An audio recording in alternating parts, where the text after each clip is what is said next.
Bora lá, galera! Boa noite aí para você que está aqui no canal do Estúdio Aulas. Sou o professor Léo Matos e nós vamos começar hoje o nosso projeto de 1000 questões. Na verdade, já começou aí durante a semana, né? O nosso projeto de 1000 questões da OCP para o concurso da Polícia Penal do Distrito Federal. Então, estamos aqui para resolver as questões de informática. Quero ver aí todo mundo participando, vou estar dando uma olhadinha aqui no chat, quando vocês tiverem dúvida, pode perguntar no chat. Antes de a gente começar a gravação, né? Lembrando, esse projeto, ele vai trazer aí todas as matérias do nosso edital da Polícia Penal do Distrito Federal, e ele vai acontecer todos os dias esse horário, 19 horas aqui no canal do Estúdio Aulas. Quem assiste ao vivo, assiste gratuitamente essas aulas aqui do nosso projeto. Então, esteja sempre 19 horas, já coloca o seu cronograma aí no caderno, já coloca o seu despertador 19 horas para você participar dessas aulas ao vivo e gratuitas. É muito importante que você participe, por quê? Porque a OCP, a banca OCP, né, Instituto OCP, ela é uma banca que cobra algumas coisas diferentes aí, por exemplo, do CESP, de outras bancas. Então você tem que estudar focado na banca. Por exemplo, informática. Quando a gente começar aqui a resolver as questões, você vai ver que tem algumas questões que realmente são diferentes de outras bancas. Então a gente tem que estudar focado na banca para a gente não estudar nem muito e nem menos do que aquilo que a gente precisa. Estudar focado na banca é não perder tempo estudando conteúdos que não costumam ser cobrados por aquela banca. Então é muito importante você participar todos os dias desse projeto. Ah, professor, não posso participar ao vivo, então eu vou deixar um link na descrição dessa aula para você adquirir o curso de 1000 questões, porque vale muito a pena, está muito barato, se eu não me engano está R$ 129, alguma coisa assim, para você ter acesso a todas as videoaulas, para você reassistir lá perto da prova. Fique à vontade, o link está na descrição do vídeo. Aqui na descrição do vídeo também eu vou deixar o link dos slides que eu vou utilizar aqui durante a aula, tá? Então eu vou começar aqui a gravar as questões, lembrando, essas aulas acontecem ao vivo. A primeira aula de cada matéria vai ficar disponível no canal, mas as demais aulas não, só vão acontecer ao vivo, a gravação, e depois elas ficam na plataforma do aluno no Estúdio Aulas para os assinantes ilimitados e até você que comprou também o curso de questões, que vai ter o link na descrição, tá bom? Então eu vou fazer o seguinte, quando eu começar aqui a gravação, eu já não vou interagir mais com vocês. Então eu vou só falar com vocês aqui no chat. Boa noite para vocês. Fala aí de qual cidade vocês estão participando, né? Beleza? Todo mundo está escutando direitinho. E aí vamos resolver as questões da OCP, beleza? Então, quando vocês tiverem uma dúvida, pode jogar uma dúvida aqui que depois eu vou olhar no chat. Mas de antemão, quero agradecer aí a presença de todos vocês aqui no nosso evento ao vivo, beleza? Então eu vou fazer o seguinte, eu vou pedir a vinheta e aí a gente já começa aqui a nossa gravação.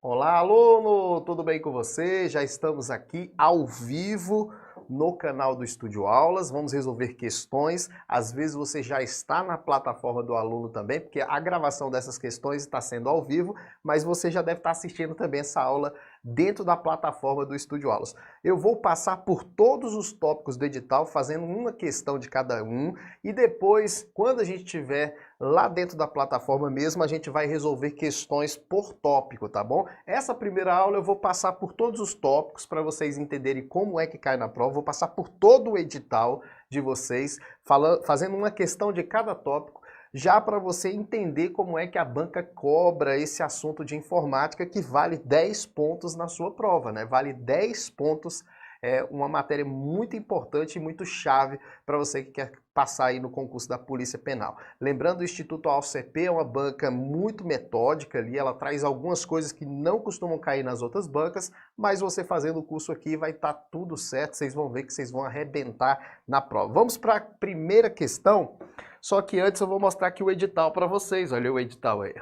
Esse é o edital da Polícia Penal do Distrito Federal, olha, conceitos e fundamentos básicos, conhecimentos de utilização de software, todo esse edital. Eu não vou ficar falando de todo ele aqui no início, mas lembrando, vale 10 pontos na sua prova, porque eu vou passar por todos os tópicos fazendo uma ou duas questões de cada tópico para você entender como é que vai ser legal essa aula, tá bom? Então a primeira questão vai ser sobre conceitos e fundamentos básicos. Aqui você tem que saber aquilo que é mais básico da informática para concurso público, né? Então aqui eu já coloquei uma questão sobre bit e byte, que é um conceito muito simples de a gente acertar na hora da prova. Olha para cá. Quando a gente fala de um computador, nós estamos falando de uma máquina eletrônica. Essa máquina eletrônica, ela trabalha através de um sistema de numeração chamado de sistema binário ou sistema digital. Quando falar na prova assim, qual é o tipo de linguagem que um computador trabalha? Você vai marcar lá, linguagem binária. O que é a linguagem binária? É aquela linguagem que representa os dados a partir de zeros e uns. Tudo dentro do computador é representado pela linguagem binária. A linguagem binária é a linguagem dos zeros e uns. Então, você vê uma imagem na tela, você vê bonitinho, mas dentro do computador é representado através da linguagem binária, através de zeros e um.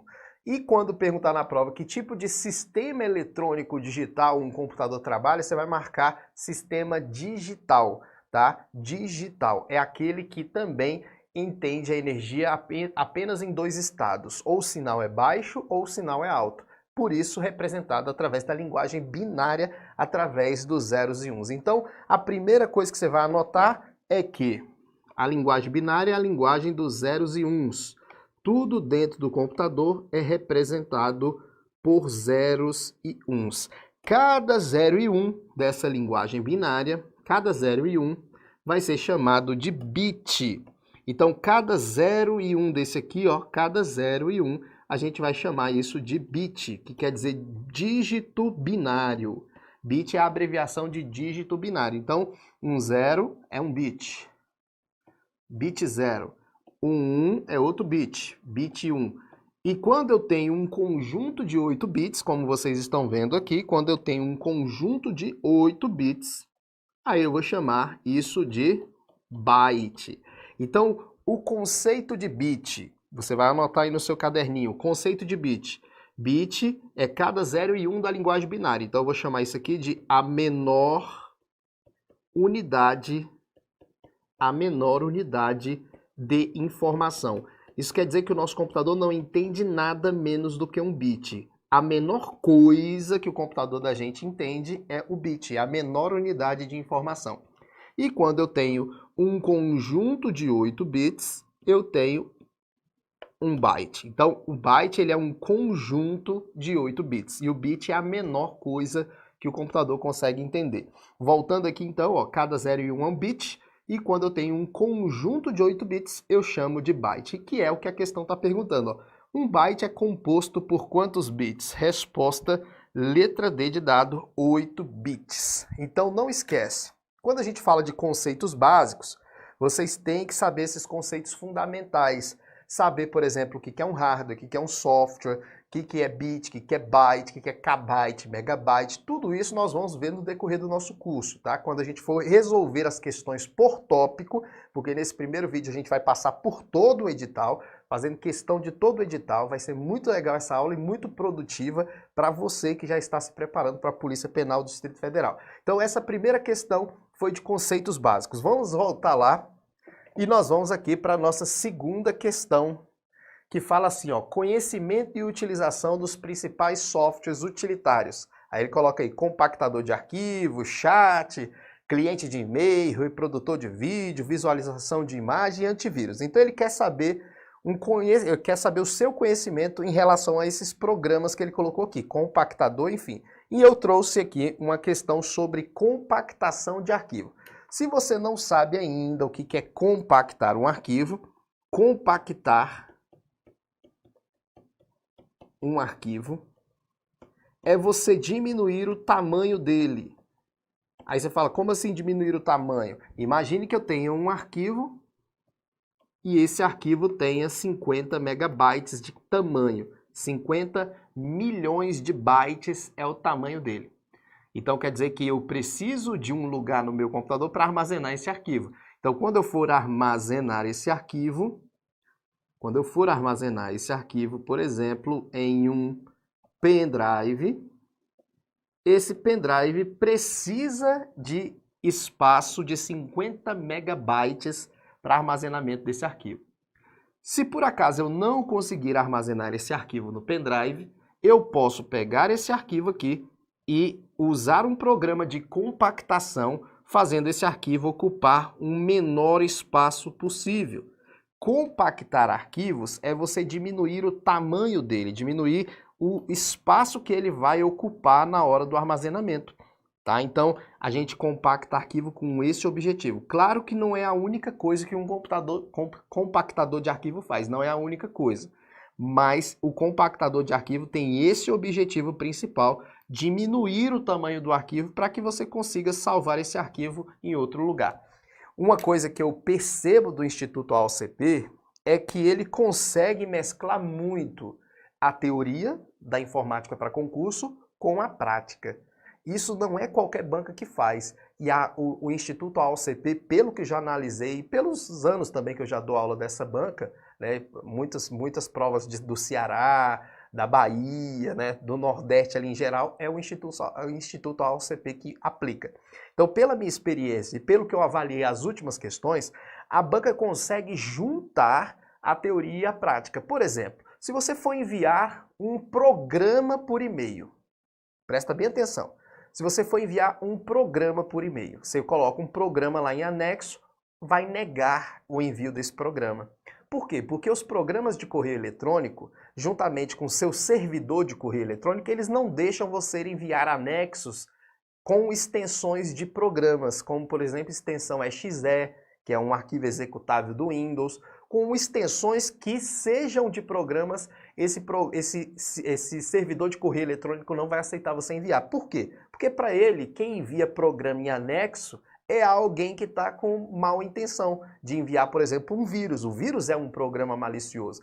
Então, a partir de algumas reuniões, convenções e tudo mais, se definiu que os servidores de correio eletrônico devem bloquear esses arquivos executáveis para a segurança do usuário. Mas se você pega esse programa e coloca ele em um arquivo compactado, né, você compacta esse programa, ele vira um arquivo compactado. E nesse caso do arquivo compactado, ele vai ter uma extensão diferente do arquivo executável. Quando você compacta o arquivo assume a extensão do arquivo compactado. Então, por exemplo, se você pega um arquivo do Word, que é docx, você compacta, ele vira um arquivo zip.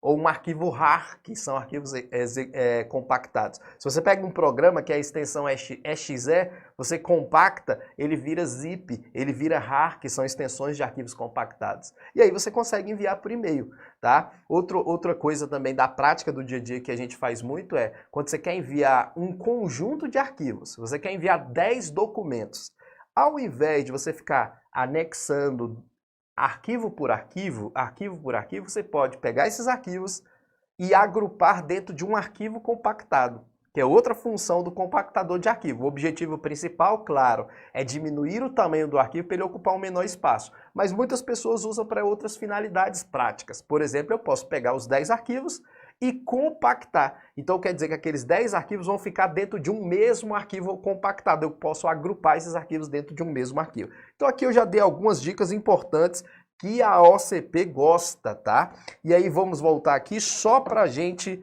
ver mais algumas observações. Ó. Aqui são exemplos de ícones de arquivos compactados. Quando você ver um arquivo com esse ícone, com esse outro ícone, com esse terceiro ícone, são arquivos compactados. Quer dizer que você tem que dar 2 cliques que lá dentro vai estar o arquivo compactado.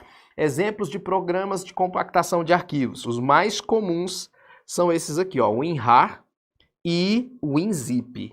Né? O WinRAR e o WinZip, eles são os mais conhecidos, mas todos esses aí, gente, são programas de compactação de arquivo. E aí eu quero que você coloque uma anotação muito relevante no seu caderno.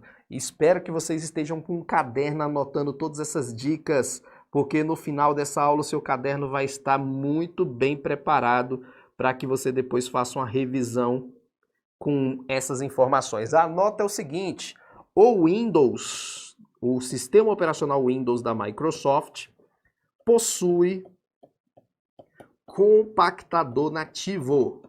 Possui compactador nativo. Quando eu falo que é nativo, quer dizer que se você quiser compactar um arquivo pelo Windows, você não precisa de programas à parte. Você não precisa instalar o WinRAR, você não precisa instalar o WinZip, você não precisa instalar o TAR, você não precisa fazer nada disso, porque o Windows já possui um compactador nativo. Eu quero até mostrar como é que ele funciona. Ó, eu vou até fazer o exemplo que eu te falei. Eu quero vários arquivos. Se eu quero agrupar vários arquivos em um arquivo só, eu posso compactar esses arquivos. Ó. Eu quero pegar todos esses arquivos aqui, ó, e colocar em um arquivo só. Selecionei os três, clico com direito, botão direito do mouse, eu estou na área de trabalho do Windows, ó, enviar para pasta compactada. Quando eu clicar, ó, já criou um arquivo aqui, ó. Eu vou chamar de exemplo, olha lá, coloquei o nome exemplo no arquivo. Olha o ícone que ele gerou e virou um arquivo compactado, olha lá, arquivo zip, tá vendo ali?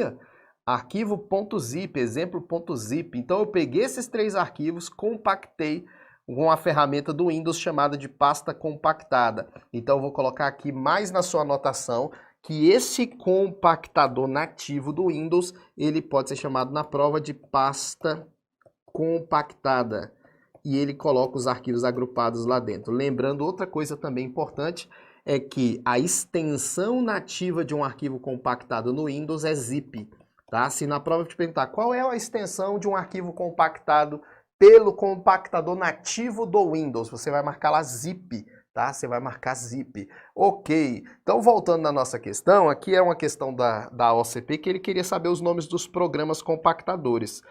Eu indico para vocês, quando vocês forem fazer questões da OCP, que você tente o máximo eliminar as possibilidades. Por exemplo, o WinRAR, PowerShell e GitHub. Veja, PowerShell ele é um programa um programa para você trabalhar com comandos, tá? Olha aqui, para quem nunca viu o PowerShell, por isso que essa aula é importante, em uma aula você vai ver uma pancada de coisa. Aí você pensa, poxa, se em uma aula de informática eu já vi essa pancada de coisa, imagine se eu comprar o curso de 1000 questões do Estúdio Aulas.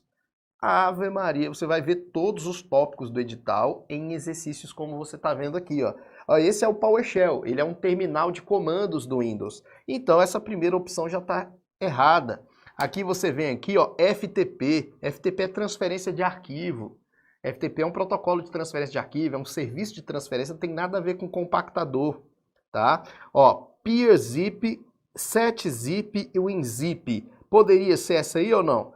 Aí você fala, ó, vamos voltar lá nas opções, ó. Você já vê que tem 7-Zip aqui, ó, 7-Zip. Mas você não viu o PeerZip. Mas o WinZip tem? Tem. Então vamos lá. Brazip, Universal Extractor, DiskImage, Brazip tudo bem, mas esses outros não, ó. Prompt de comando. O que é o prompt de comando? Prompt de comando é isso aqui, ó. Prompt de comando, é um terminal de comando também do Windows, ó.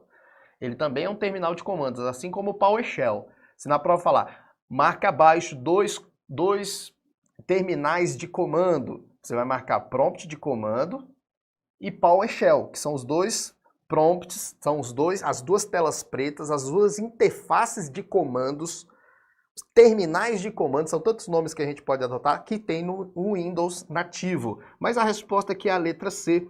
Eu vou até acrescentar aqui, você pode acrescentar o PeerZip aqui, como também um compactador, tá bom? Então, botei ali, ó, PeerZip, né? Peer, não é Peer, não. PeerZip, você pode colocar na sua anotação, porque se caiu nessa aqui, pode ser que caia em outra questão. Então, agora a gente falou aí de programas de compactação.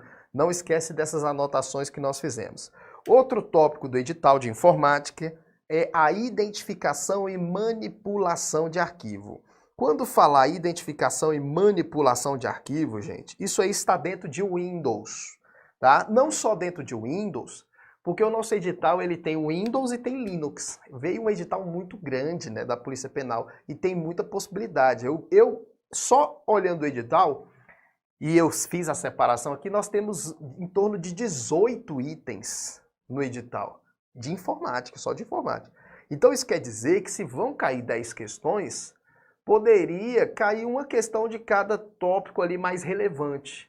Uns 4 ou 5 tópicos ficaria de fora. Então são muitas questões e tem muito conteúdo. Quando são muitas questões e pouco conteúdo é legal, mas são muitas questões e muito conteúdo. Então quer dizer que a gente vai estudar todos os tópicos.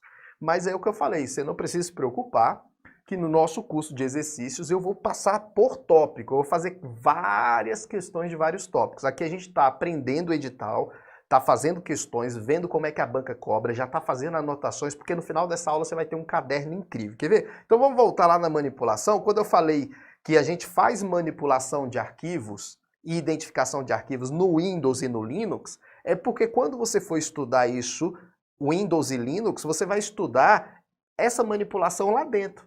Naturalmente não vai ser separado, essa manipulação vai ser dentro desses programas. Quando você for filtrar questões, você não vai achar o tópico manipulação de arquivo. Isso vai estar dentro de Windows e está dentro de Linux. O que é manipular arquivo? É copiar, renomear.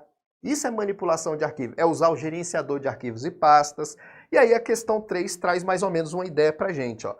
Todo ambiente computacional necessita de um programa que permita que o usuário visualize todos os arquivos existentes, chamado gerenciador de arquivos. Então, gerenciador de arquivo é um programa que eu vejo a estrutura do meu computador. Sobre o gerenciador de arquivos do Windows, que é o Windows Explorer, hoje nem é mais chamado de Windows Explorer, hoje é explorador de arquivo, que na verdade é a mesma coisa, né? Só está no português. Explorador de arquivos. Do sistema operacional Windows, assinale a opção correta. Então vamos lá, vamos olhar os itens e observar como a OCP gosta dessa questão. O gerenciador de arquivos pode ser ativado através do acionamento das teclas Ctrl A. Quando ele fala ativado, é aberto. Executado, aberto. E o Ctrl A não faz isso, gente. A tecla para abrir o Windows Explorer é essa tecla aqui, essa combinação. Windows mais a tecla E. Então, quando eu der um Windows E aqui, eu vou dar um Windows E, você não vai ver, mas vou dar, ó, ele vai abrir o Windows Explorer aqui pra gente, ó, o explorador de arquivos e pastas. Então, Ctrl A não, o Windows E. Aí você fala, mas professor, o que é o Ctrl A dentro do Windows? Ctrl A dentro do Windows é para selecionar todas as pastas, todos os arquivos daquele local que você estiver trabalhando. Ctrl A é para selecionar tudo dentro do Windows, tá? Toma cuidado, porque no Word é outra coisa, no Excel é outra coisa. Aqui dentro do Windows, dentro do sistema, dentro, por exemplo, do gerenciador de arquivos e pastas, olha aqui, ó, Ctrl A, ó, selecionou tudo, ó. Pode ver que selecionou tudo, eu dei um Ctrl A aqui. Tá vendo? Dentro do Windows, não é dentro do Word, porque lá é outra tecla. A cópia de arquivos não pode ser executada a partir do gerenciador de arquivos, que tem função apenas de exibição. Errado, né? A gente pode sim copiar arquivos aqui dentro, né? Dentro do gerenciador de arquivos e pastas. Eu faço cópia de arquivos. Eu abro aqui, ó, disco rígido, e posso copiar arquivos para o pendrive, para o HD, né? Eu posso fazer cópia desses arquivos sim. Ele foi feito para isso. O gerenciador de arquivos é para copiar, renomear, ver a estrutura, visualizar. Então, não só visualizar como ele colocou aí. Letra C, o gerenciador de arquivos não tem opção para exibir arquivos ocultos do sistema. O que é um arquivo oculto? O arquivo oculto é um arquivo que alguém colocou o atributo dele oculto. Não necessariamente o arquivo oculto é um arquivo importante.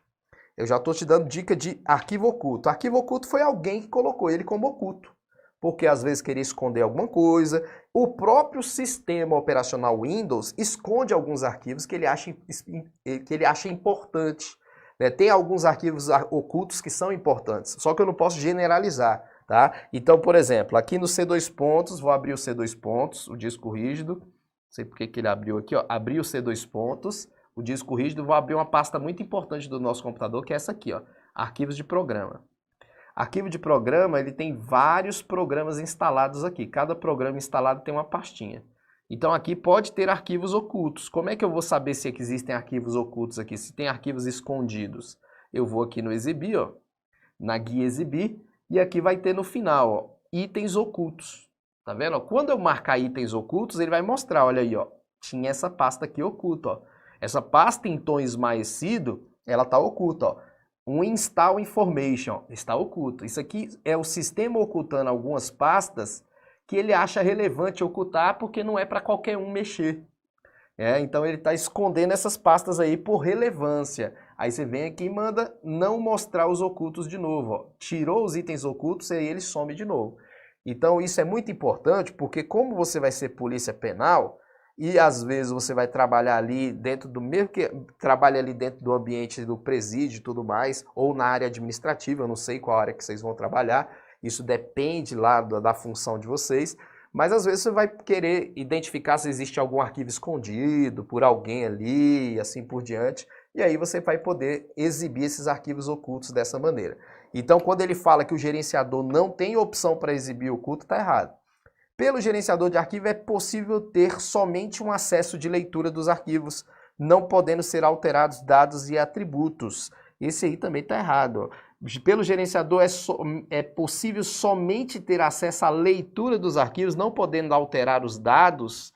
Não tem nada a ver. Eu posso alterar, por exemplo, um arquivo para somente leitura, eu posso mudar um arquivo para oculto, né? Então eu posso fazer alterações nesses atributos, então está errado. Aí aqui, ó, o gerenciador de arquivos pode ser ativado através do acionamento simultâneo da tecla Windows e E, que foi o que a gente acabou de ver. Anota aí no seu resumo, a resposta já é a letra E, tá? Mas como a gente está fazendo um estudo reverso aqui, eu quero que você anote mais algumas teclas que estão combinando com a tecla Windows, tá? Você percebe que a banca gosta que você saiba as teclas que combinam com a tecla Windows. Eu quero que você anote aí o Windows S, eu quero que você anote o Windows L, que também é muito importante, e você anota o Windows D. Eu vou passar essas três. Quando a gente for resolver as questões de Windows, quando a gente for resolver por tópico, porque esse primeiro vídeo aqui a gente não está resolvendo por tópico, aí lá eu te dou mais dicas disso, tá? Porque aqui, como eu falei para vocês agorinha, né? A gente trabalha aqui no Estúdio Aulas com o que a gente chama de estudo reverso. Esse curso de questões, esse curso de 1000 questões, cara, é muito importante que você faça. Se você não conseguir fazer ao vivo todo dia, porque ao vivo todo dia é gratuito, mas se você não conseguir fazer ao vivo todo dia, cara, adquire esse pacote. Eu estou te falando porque você vai adquirir e não vai se arrepender. A gente está aprovando muitas pessoas só com esses cursos de exercício. Por quê? Porque a gente aplica o estudo reverso aqui. A questão é essa. Beleza, o que a OCP cobrou nessa questão? Isso, isso, isso. Então o que ela pode cobrar em volta? Isso é o estudo reverso. Ao invés de a gente estudar a teoria e depois ir para o exercício, não, a gente vai no exercício, descobre o que a banca gosta de cobrar e vai lá na teoria e explica aquele assunto da questão. Cara, é assim que a gente consegue fechar a prova, né? É assim que a gente consegue acertar as questões da prova. Um dia um aluno falou, professor, mas aquelas questões que você resolveu foram iguaizinhas na prova, só tinha duas lá que depois você comentou. Eu falei, cara, isso não é mágica, é exercício. A gente está pegando exercício da banca, mas não é só exercitar, não é só você filtrar lá e ver que está errado e certo, é estudar o assunto que está na questão. Aí você mata demais. Então, é aquilo que eu falei, a gente vai trabalhar todo o curso dessa maneira, tá bom? Então vamos aqui, ó. O Windows S, esse S você vai lembrar de Search, tá? Então o Windows S, Search, você vai lembrar que é para abrir a ferramenta de pesquisar, tá? Depois nós vamos ver outras, mas vamos ver essas três aqui que são importantes. L vem de Lock, então essa ferramenta aqui é a de bloqueio de tela. Bloqueio de tela. Você tem que ir no banheiro, você tem que atender alguém, você dá um Windows L para bloquear a tela e ninguém ficar mexendo no seu computador. E o Windows D vem de desktop. Mostrar o desktop, mostrar a área de trabalho. Ó, essa ferramenta é a mostrar área de trabalho. Área de trabalho. Isso quer dizer que quando você dá um Windows D, ele minimiza todas as janelas. Tiverem as janelas abertas, ele minimiza para mostrar a área de trabalho. Então anota isso aí no seu resumo, né? Anota isso aí no seu resumo, que isso aí é ouro. A gente está fazendo o estudo reverso aqui. Professor, posso tirar uma foto? Tira uma foto. Não esquece de anotar isso aí. Vamos fazer um resumão. No final da aula você vai falar, caramba, olha o resumo que eu fiz aqui. Depois, mais na frente, você estuda, né? Você pode fazer esse resumo de todas as aulas que a gente está fazendo aqui e aí no final de semana, no domingo, você lê esse resumo, sempre revisando as matérias, cara. Porque aí você vai chegar na prova, você vai arrebentar com esse curso de exercício, tá bom? Então eu vou fazer o seguinte, esse primeiro vídeo aqui, a gente vai finalizar agora, eu vou pedir a vinheta para finalizar e depois a gente volta.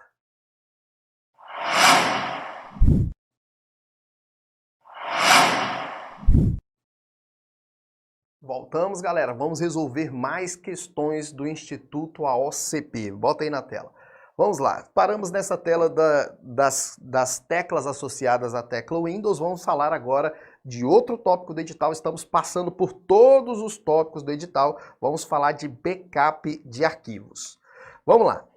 Essa questão de número 4 fala sobre backup. A importância direta dessa questão é você saber o conceito de backup e os tipos de backup. Nós vamos ver tudo isso quando a gente for fazer todas as questões por tópicos de informática, tá bom? Mas de cara eu quero que você entenda que backup é uma cópia de segurança. Então backup é uma cópia de segurança. Uma cópia de segurança não é simplesmente uma cópia dos arquivos. É uma cópia dos arquivos que permite você recuperar caso ocorra algum problema no computador, algum problema no HD, ou se esse computador pegar fogo. Cópia de segurança é a cópia do arquivo que garante que você recupere ele em caso de deterioração, qualquer tipo de problema, tudo bem? Então backup não é só fazer cópia, é uma cópia para dispositivos externos, HD, pendrive, pode ser na nuvem também, jogar na nuvem, que é um backup muito seguro, jogar na nuvem, porque você pode recuperar, tá bom? Aí nós temos que lembrar aqui que existem tipos de backup. Tipos de backup. Eu vou falar 3 backups aqui, mas lá no curso de exercício, quando a gente for falar desse tópico especificamente, eu vou falar todos, tá? Mas aqui eu vou falar 3 para vocês anotarem. Nós temos o backup normal, que também pode ser chamado de backup completo, que também pode ser chamado de backup full. Eu vou falar de 2 só aqui, tá? Que é o que vai valer a pena aqui pra gente. Depois a gente aprende mais 3, tá? No decorrer da resolução das questões lá de exercícios, nós vamos aprender mais 3. E a banca já cobrou, tá? Então aqui eu vou colocar os 2 que a banca cobrou nessa questão, mas depois a gente aprende os outros 3. Quando a gente faz um backup completo ou full backup, nós estamos copiando todos os arquivos. Copia todos os arquivos. Então vamos dizer que eu sentei lá no computador e falei, eu vou fazer um backup desses arquivos. Se eu fizer um backup normal, completo, full, ele vai copiar todos os arquivos do computador, tá bom? Depois que ele copia todos os arquivos, o sistema tem que saber que esses arquivos foram copiados, para que eles não sejam copiados de novo. Como é que o sistema faz? Ele marca os arquivos. Marca os arquivos para que esse sistema saiba quais foram os arquivos que foram copiados. Marca os arquivos copiados. Para quê? Para que no próximo dia não tenha que copiar de novo esses arquivos. Então, todas as vezes que eu faço um backup full, um backup completo, normal, eu estou copiando todos os arquivos do computador. Aí eu posso fazer no outro dia, caso eu não queira copiar tudo de novo, porque seria besteira copiar tudo de novo, eu faço um backup incremental, que o próprio nome já diz, né? Incrementa aquilo que foi feito pelo backup normal. Então, nesse caso aqui, como ele incrementa, ele não copia tudo, ó. Copia apenas os novos ou modificados. Aí você fala, que novos? Os novos arquivos, que eu estou economizando palavras aqui, tá? Copia apenas os novos ou modificados, desde o último backup. E depois, para ele não copiar de novo no outro dia, ele marca os arquivos. Marca os arquivos. Então, essa marcação dos arquivos que já foram copiados é importante por quê? Porque o sistema sabe que já copiou, não vai copiar no outro dia de novo, tá? Então, nunca esqueça, 2 coisas aqui. O incremental, ele só vai incrementando aquilo que foi feito pelo normal. Então, no primeiro dia que eu vou fazer backup, eu faço backup normal, que é o completo, para copiar tudo. Mas nos outros dias, vamos lá, primeiro backup é no domingo, é no primeiro dia da semana que a gente faz backup, é do domingo. Domingo é o dia indicado para o primeiro dia do backup. Fez domingo normal. Segunda, terça, quarta, quinta, sexta e sábado, você faz incremental. Aí do domingo faz normal de novo. É um ciclo que começa no domingo e termina no sábado. Então presta atenção aqui no que eu vou falar olhando para você. Presta atenção.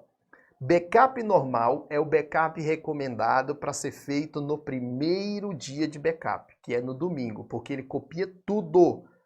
tá? Ele copia tudo. Não importa se o arquivo está marcado ou não, ele copia Veja tudo, aqui tá bom? algumas imagens correspondentes. O Google aqui pensando que eu estou perguntando para ele. Veja, quando você copia no normal, ele copia tudo. Não importa se o arquivo está marcado que já foi copiado, não. Ele copia tudo e depois ele marca os arquivos que ele copiou. O incremental, quando você manda rodar um incremental, ele analisa os arquivos. Ele analisa os arquivos lá. Ele não copia todos os arquivos, ele copia só aqueles que não têm a marcação, aquele que não foi copiado ainda. Ele copia só os novos ou alterados, porque quando você altera um arquivo, o sistema vai lá e desmarca para saber que aquele arquivo tem que ser copiado de novo no backup. Então, normal no primeiro dia, incremental nos outros dias. Depois volta ao normal, é um ciclo que começa no domingo, termina no sábado, começa no domingo, termina no sábado. Não esquece disso. Vamos ver como é que a banca cobrou esse assunto de backup, lembrando que aqui a gente só está vendo o que é necessário para a questão. Mas como a gente vai fazer, vai ter tempo lá nas questões, nas 1000 questões, lá a gente vai arrebentar, porque eu vou te passar todos os backups que a OCP já cobrou, tá bom? Mas vamos voltar aqui, olha lá. O backup tem a função de armazenar, manter armazenados e seguros os dados no computador. Sobre backup é correto afirmar que, olha, primeiro item. Os backups devem ser feitos nos mesmos discos ou servidores onde eles já se encontram os dados. Falso, pelo contrário. Se eu fizer um backup no mesmo HD, se o HD queimar, o backup e o arquivo original vai junto, né? Se eu jogar o backup no mesmo servidor, se pegar fogo o servidor, o backup e o original vai junto. Não pode. B. Os backups devem ser feitos impreterivelmente. Aí, em discos, mídias, servidores diferentes daqueles onde o dado está atualmente armazenado. Essa é a resposta. Bem fácil. C. Os backups só podem ser feitos em discos virtuais na nuvem. Está falando que backup só é feito em nuvem, não havendo outras possibilidades. Falso. Posso fazer backup fita magnética, aquelas fitas antigas. Pode ser feito em HD externo, pendrive. Tem que ser uma cópia em outro lugar. De um servidor para outro servidor, não precisa ser na nuvem. A nuvem hoje é uma forma muito segura, se não for a mais segura, uma das mais seguras. Eu considero a mais segura sendo o backup na nuvem.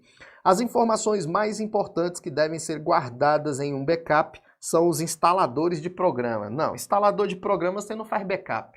Você não faz backup de programa, não existe backup de programa. Porque o programa você adquire, você baixa na internet.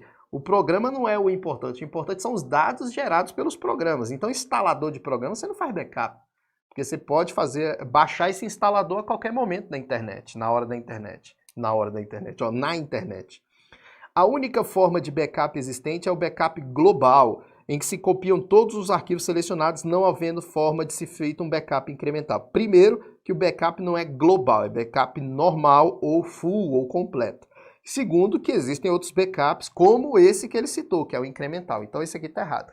Nós temos, então, ó, só para você ter uma noção, ó, você tem que estudar backup normal, backup incremental, backup diferencial, backup de cópia ou emergencial, tá? E o backup diário. Esses são os 5 backups que vocês têm que estudar, tá bom? Vamos para a questão de número 5, que vai falar de conceitos básicos de hardware. É uma parte que a OCP gosta muito, sempre tem uma questãozinha de hardware, e quando fala hardware, fala também de periféricos. São 2 tópicos distintos do teu edital, mas que falam da mesma coisa. Quando você for estudar isso aqui, você vai estudar hardware. Quando você está estudando hardware, você já está estudando periférico, tudo bem? A questão que eu separei foi sobre a estrutura básica de um computador, da arquitetura básica. A arquitetura básica de um computador funciona assim, ó. Basicamente, um computador tem um processador, que é o que a gente chama de CPU, Central Process Unit, ou pode ser chamado também de UCP, Unidade Central de Processamento. Professor, CPU é aquela caixa que fica do lado do computador? Não, aquilo ali é um gabinete. Dentro do gabinete vai ter uma placa chamada de placa-mãe, e na placa-mãe vai ter a CPU encaixada, que é o processador. Não só o processador vai estar encaixado na placa, mas também na placa vão estar os pentes de memória RAM também lá na placa. Então aqui no meu computador eu tenho o processador, tenho a memória RAM e também encaixado na placa, indiretamente, através de um cabo, vai ter o nosso disco rígido, o nosso HD, tá? E aí nós temos aqui uma estrutura básica do nosso computador. Veja, presta atenção para você entender que isso aqui é importantíssimo. Aqui vai ser uma questão da prova. Veja, o nosso processador ele tem qual função na arquitetura básica do computador? Executar. A função do processador é executar. Executar o quê? Os programas. Os programas e comandos. Os programas e comandos. Lembrando que os programas são conjuntos de instruções. Então o processador ele executa as instruções que a gente dá ao computador através dos programas e dos nossos comandos. A função do processador é executar programas. Só que esses programas, eles não são armazenados diretamente no processador. Esses programas têm que estar armazenados em uma memória, porque o processador não é memória. O processador só executa os programas que estão armazenados em algum lugar. Então aqui nós temos duas memórias, memória HD e memória RAM. O HD, ele é uma memória de armazenamento permanente. Armazenamento permanente. Os programas ficam armazenados no computador de forma permanente, no HD. Então ele é uma memória de armazenamento, tá vendo o que eu fiz? Armazenamento com permanente. Armazenamento permanente, aquela memória rápida, né? Vamos lá, não estou falando da memória rápida do HD, a minha memória é tão rápida, né? Na verdade a minha execução foi tão rápida que eu coloquei armazenamento, não, mas armazenamento permanente. O HD, então, é uma memória de armazenamento permanente. Os dados lá ficam lá até serem apagados. Então, o Word, por exemplo, o Microsoft Word é um programa, tá aqui. O Word tá aqui, os arquivos da sua monografia tá aí, o Excel tá aí, todos os seus programas e arquivos estão dentro do HD. As fotos da tua viagem tá aí no HD. Tá? Agora, quando você executa o programa, quando você dá 2 cliques no Word, as instruções necessárias para a execução do Word vão para a memória RAM. Então sai do HD, as instruções, na verdade não sai, né? Cria uma cópia dessas instruções e vai para a memória RAM. E a memória RAM fica armazenando enquanto o processador vai lá, busca essa instrução, leva para o seu núcleo e executa. O processador faz esse processo de busca e execução. O processador, então, ele executa os programas que estavam armazenados permanentemente no HD, mas que foram levados temporariamente para a memória RAM. A memória RAM, diferente do HD, ela é uma memória temporária. O HD é uma memória permanente e a memória RAM é uma memória temporária. Isso quer dizer que a memória RAM só armazena os dados no momento que eles estão sendo executados. Então o processador trabalha com quem diretamente? Com a memória RAM. O processador executa os programas que estão temporariamente na memória RAM, mas que antes estavam permanentes no HD. Quando eu fecho o programa sai da memória RAM, mas não sai do HD, o programa fica no HD, por isso que você consegue abrir ele outra vez. A memória RAM é temporária, mas o HD é permanente. Lembrando também que isso gera a nossa resposta da questão. Aí você fala, como assim? Esse armazenamento permanente, ele dentro da classificação de memórias, ele pode ser chamado de memória de massa ou memória secundária. Sempre que falar na prova, memória secundária, são memórias de armazenamento em massa. São memórias que têm muita capacidade de armazenamento, mas o que mais define as memórias secundárias é que essas memórias são de armazenamento permanente. Então, quando eu salvo um arquivo no HD, quando eu salvo o arquivo no pendrive, quando eu salvo o arquivo numa memória flash qualquer, num chip de memória, um cartão de memória, um pendrive, eu estou armazenando de forma permanente e eu posso usar depois. Então você pode entender o seguinte, memória secundária é aquela memória que eu armazeno arquivos para usar depois. Se eu salvar e poder usar depois, como HD, pendrive, cartão de memória, são memórias secundárias. Já a memória RAM, ela não vai ser secundária, ela vai ser memória principal. Toma muito cuidado para tu não achar que o HD do computador é a memória principal do computador. Não, o HD é importante porque armazena meus arquivos, meus programas, mas não é a memória principal, é a memória secundária. A memória RAM é memória principal. Por quê? Porque o processador depende dela. O processador acessa ela primeiro do que a memória secundária. né? O processador trabalha com ela, então ela é principal. Então, voltando aqui, aí você vai falar, professor, que foto é essa aí? Essa é a foto do HD, do disco rígido. E esse outro aí, professor, é o processador? Não, esse aqui é o SSD, que é uma memória que substitui o HD nos computadores mais atuais. Tem computador com HD ainda? Tem. Só que o HD é uma memória magnética, é uma memória mecânica. Você pode ver um braço mecânico num disco. É uma memória magnética, é lenta, mecânica. O SSD é rápido, é uma memória flash, ela é a mesma memória do pendrive. É uma memória em chip, em circuito eletrônico. É uma memória muito mais rápida do que o HD. Então, computadores hoje, os mais modernos, estão usando SSD. Só que é caro. O SSD é uma memória cara. O HD ainda mantém no mercado porque ele tem muita capacidade de armazenamento e o custo-benefício desse armazenamento no HD é menor. Ou maior, quer dizer, né? Porque é uma memória mais barata. Então, hoje, computadores usam HD ainda. Então, HD é memória magnética, SSD é memória flash, os dois podem ser usados como memória secundária, como memória de armazenamento dos meus programas, dos meus arquivos. Esse aqui é o processador, que é a CPU, ou o CP, Unidade Central de Processamento, e essa aqui é a memória principal RAM, a memória que eu mostrei ali para vocês, que é encaixado na placa-mãe. Voltando, tudo isso aqui que eu falei é o estudo reverso. Olha lá, assinale a alternativa que representa um tipo de memória primária e secundária. Primária e secundária, vamos analisar. RAM e DDR. É uma memória primária? Sim. E DDR? Também é uma memória primária. Aí você fala, por quê, professor? Porque DDR é exatamente um tipo de memória RAM. Quando você vai comprar esses pentes aqui, ó, esse pente de memória, esses pentes que você está vendo eu segurando aqui, não sou eu não, tô brincando. Esses pentes aí, quando você chega para comprar, o cara vai perguntar, você quer que tipo de memória? Aí você fala, eu quero memória RAM pro meu computador, para botar mais memória RAM no meu computador, porque quanto mais RAM no meu computador, mais rápido fica. Beleza. Aí o vendedor vai falar, você quer DDR1, DDR2, DDR3, DDR4, DDR5?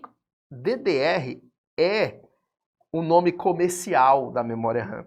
Um pente DDR. Naturalmente as pessoas não falam pente de memória RAM. DDR é a especificação técnica da memória RAM. DDR1, 2, 3 foi evoluindo com o tempo, tá bom? Então esse DDR é a mesma coisa de falar memória RAM. Pendrive é memória primária? Não. CD também não. HD, SSD é memória primária? Não. Memória ROM? Também não. HD SATA, memória primária? Não. Aí esse se encaixa, ó. Secundária, tá aí, ó, secundária. O HD é uma memória secundária, o disco rígido. E o cache? Aí você fala, professor, a gente nem falou de cache, realmente não falou, mas essa aqui é a resposta. É porque a memória cache é uma espécie de memória RAM. A memória cache, ela trabalha assim, ó. Aqui está o processador, depois vocês vão ver melhor, tá? Quando a gente for fazer as questões de hardware, separada por tópico, a gente vai ver melhor. Mas a memória RAM, ela é aqui. E a memória cache, ela é dentro do processador. Hoje, todo processador tem memória cache. O processador tem um registrador, que depois vocês vão aprender também o que é, e vai ter a memória cache aqui dentro dele. O objetivo da memória cache é ser mais rápido. A memória cache ela é mais rápida. Ela funciona assim, ó. Se eu abrir o Word uma vez, aí as instruções vêm para a memória RAM. Aí quando o processador busca da memória RAM a instrução para executar, ele já deixa uma cópia na cache. Aí vai lá, deixa uma cópia na cache. Aí o que que acontece? Eu fecho o programa, vamos dizer que o programa fechou sem querer, ele saiu da RAM. Mas ele continua lá na cache. Quando você executar o Word de novo, as instruções vêm para a memória RAM. Só que o processador não é besta, ele já vê que está na cache dele, ele já executa lá, porque a cache é mais rápida do que a RAM. E as que faltam, que ele executa na RAM. Então, toda vez que você abrir o programa a primeira vez, você vai ver, olha para cá. Quando você abre o programa a primeira vez, as instruções vão ser enviadas do HD para a memória RAM. E o processador busca na memória RAM e executa. E aí ele já deixa uma cópia antecipada na cache. Quando você fechar esse programa e abrir de novo, você já vai perceber, você pode fazer esse exercício, você vai perceber que vai ser mais rápido. Por quê? Porque o processador fala, rapaz, já está em cache, executa. e eu vou pegar só o que não está em cache na RAM. Aí busca na RAM só o que não estava. Então é muito mais rápido, porque a memória cache ela é muitas vezes mais rápida que a memória RAM, tá bom? Então a cache também, professor, pode ser considerada uma memória principal? Sim. Porque a memória cache é uma espécie de memória RAM. É porque essa RAM aqui, ó, ela tem um nome. Ela é DRAM, de Dynamic RAM, que vai ser comercializada como DDR. Beleza? Depois vocês vão ter uma aula falando só disso, tá? Não se preocupe, aqui a gente está resolvendo exercícios, eu estou dando dicas a mais para vocês aqui, mas quando a gente for fazer os exercícios de hardware, eu vou explicar isso aqui mais detalhadamente, tá? E aqui é a memória cache. Vamos imaginar que essa cache aqui, ela também é uma memória RAM, só que ela é uma memória RAM mais rápida. Essa aqui é a memória RAM mais rápida, SRAM. SRAM é uma memória RAM mais rápida. Então, tanto a cache quanto a memória principal RAM, elas são memórias primárias, tá? Memórias principais. Então, a resposta é a letra E, beleza? Vamos para cá. Questão de número 6 vai ser sobre o Windows, tá bom? Vamos fazer essa questão aqui de número 6 para a gente encerrar esse segundo bloco. Entre as ferramentas de segurança, o Windows 10 permite que sejam definidos controles de proteção para a família, incluindo acesso a sites, limite de tempo de acesso ao computador, aplicativos, jogos a ser visualizados ou comprados. Então veja, os pais, eles liberam um computador para o filho, né? O pai libera um computador para o filho usar ali, jogar, acessar a internet, mas ele quer trazer limitações para o filho. Ele quer limitar os horários de uso do computador, quer limitar, ó, só pode usar de 8 da manhã a 10 da manhã, 2 horinhas só. Aí ele quer limitar os jogos, os sites que se utiliza. Qual ferramenta do sistema operacional Windows, que é o gerenciador de todo o nosso computador, que eu uso para fazer essas limitações? A ferramenta ela é chamada de controle dos pais. Não esquece, controle dos pais é uma ferramenta que me permite fazer esses ajustes necessários ao limite de tempo, quais jogos pode usar, qual site pode acessar, tá bom? Então, 6, resposta letra A. Conceitos básicos sobre Linux e o Windows. Deixa eu voltar aqui para mim. Antes de fazer essa questão, não esquece que nós estamos vendo nessa primeira bateria de exercício todo o conteúdo do edital. Eu estou fazendo uma questão ou duas de cada tópico do edital para você sentir como é que a banca cobra essas questões e também como é que vai ser aqui o nosso curso, estudando de acordo com as questões para não perder tempo, para a gente chegar na prova e arrebentar, porque tem muita gente que chega na prova, né, estudou pra caramba, eu já vi muito aluno falando isso para mim, mas eu dei os conselhos para eles, eles começaram a estudar da maneira mais correta, né, que é através do estudo direto na banca. Quando você vai estudar para a CESP, para outras bancas muito tradicionais, naturalmente o professor ele direciona o seu curso, eu vou botar assim, curso genérico, para essas bancas mais cobradas, como o CESP, por exemplo. O CESP parou um pouco de cobrar, de aplicar provas, e aí eu estou sentindo essa dificuldade do aluno, porque ele estuda por curso genérico. O que é o curso genérico? É aquele curso que o professor faz para pegar e abarcar o maior possível das bancas, mas não é focado para a banca. Certo? Por exemplo, a FGV, ela tem uma forma totalmente diferente de cobrar do CESP. Certo? O CESP gosta de uma coisa, a FGV gosta de outra. A OCP também gosta de uma coisa que o CESP não gosta. Então o curso genérico acaba abarcando aí uns 50 a 55% do conteúdo que você vai ver na prova, e isso reflete na hora de fazer as questões. Você chega na prova e fala, pô, estudei pra caramba, mas olha as questões que caíram.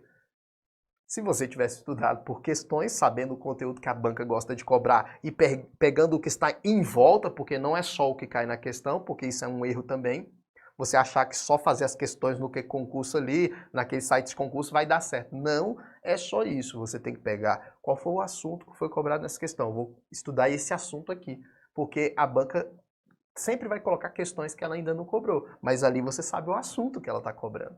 Entendeu? Então o nosso curso é dentro dessa ideia. Eu vou fazer o seguinte, eu estou falando demais já aqui, eu vou pedir a vinheta e aí a gente finaliza esse bloco.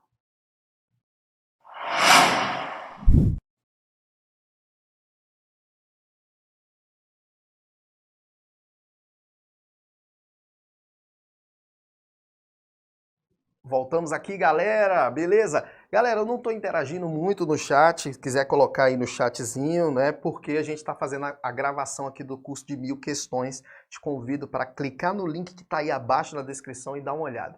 Agora, essa aula gratuita aqui, cara, vale muito a pena. E eu gosto de falar para o aluno, a gente vai deixar aqui as primeiras aulas, né?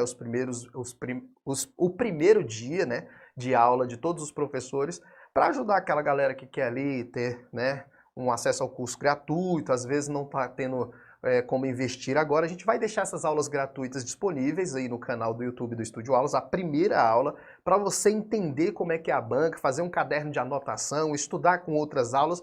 Fique à vontade, a gente está aqui para ajudar você. Só que também a gente pede que você faça o quê?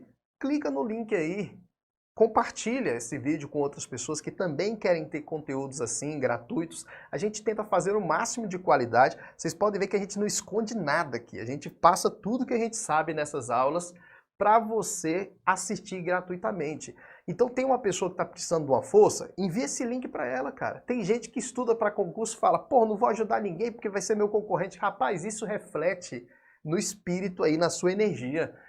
Compartilhe isso aí, a pessoa vai falar, pô, obrigado aí, cara. A pessoa vai agradecer, isso é uma energia positiva para você, é uma carga positiva que vai te influenciar aí na hora do seu estudo. Compartilhe esse vídeo com a galera vai gostar do vídeo, eu tenho certeza. Se essa galera que tiver uma graninha para comprar ou economizou um dinheirinho ou quer parcelar no cartão, ela vai clicar no link aqui, porque também não é só eu dar aqui o conteúdo gratuito e achar que não vai ter um retorno. Tem retorno sim. O site fica conhecido, o estúdio fica conhecido, a minha imagem também fica conhecida, os alunos gostam aqui, compram o curso do estúdio, é tudo uma via de mão dupla. Eu te ajudo, você me ajuda, um dia mais na frente você vai me ajudar também. É isso que a gente tem que fazer, um ajudando o outro para dar certo. Eu tenho certeza que esse curso aqui vai fazer diferença na sua prova. Professor, quero comprar só informática. O link também está na descrição desse vídeo do curso só de informática, o curso completo de informática,